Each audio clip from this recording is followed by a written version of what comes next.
Hey guys, got a lot on my mind today. This is the area that I really wanted to put a little road through and put the cabin right up there in that area. But the problem is, there's this big tree over here and there's lots of roots right there. So that actually brings me to about that much room between that and the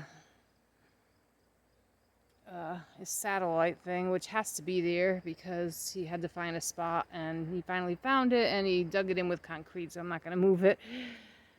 So it's not wide enough to put a 12-foot road through, which is the minimum of what I would need to get one of those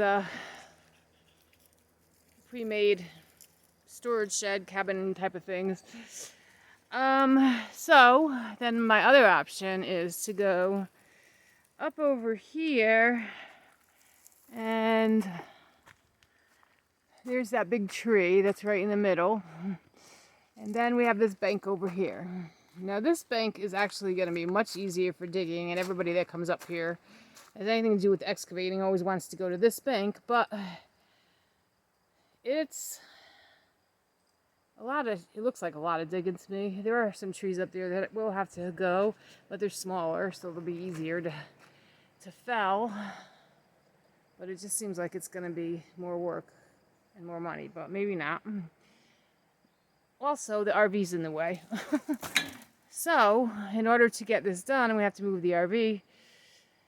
And I also have to try to sell the RV at the same time that I'm working all this out, because I need the money to actually do the development. So I'm feeling a little stressed about all this, not to mention my morning with my crazy dog. Solomon is just such a barker. Like, he literally barks like nonstop if I take him out anywhere. And I don't like to leave him home because I have to work 8 hours a day, so I want him to get out of the house and be with me the rest of the time. So he barks at people, he barks at cars, he barks at birds. He just barks the whole time in the car. I bought him a muzzle, but I can't get it on him. So anyway, I'm relaxing a little bit now. I had to go to the old house too. And, well, first I went to the laundromat because the old house where my husband is, the dryer or the washer doesn't work. It's leaking. So go to the laundromat, throw my stuff in, go over to that house, throw it in the dryer, wait for it with the dogs in the car because I don't want to bring them in because he's got his 2 dogs and it's too crazy. So, yeah, it's been a bit of a crazy morning, but we're all chilling now. Right, Purity? Purity, what you doing? You watching out for us? Good girl. That's my girl, pretty girl. She's so mellow. Oh, I wonder what kind of stress it is for her when he's acting up, because it sure is stressful for me. I feel bad for her sometimes, but it'll get better. We'll get this stuff worked out and get into a house and get a nice fenced-in area.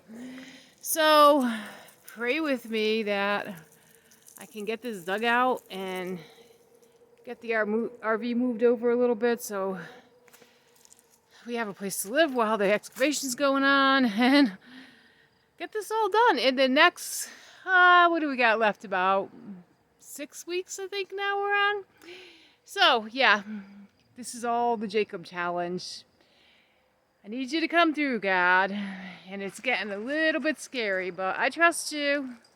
And if it's not meant to be this, then it'll be something else. But for now, I'm still going forward with this. The other thing is I don't really have the money to get started until probably a month. So for the next month, I just have to keep working 2 jobs, save up all I can, which isn't all that much, and just trust that it's going to work out, or that God's going to give me direction and I'll use that money to take the RV to Florida or whatever. But in the meantime, I just have to be still and know that He is God, and it's not easy. But I'm doing it, so y'all have a great day, and I'll talk to you soon.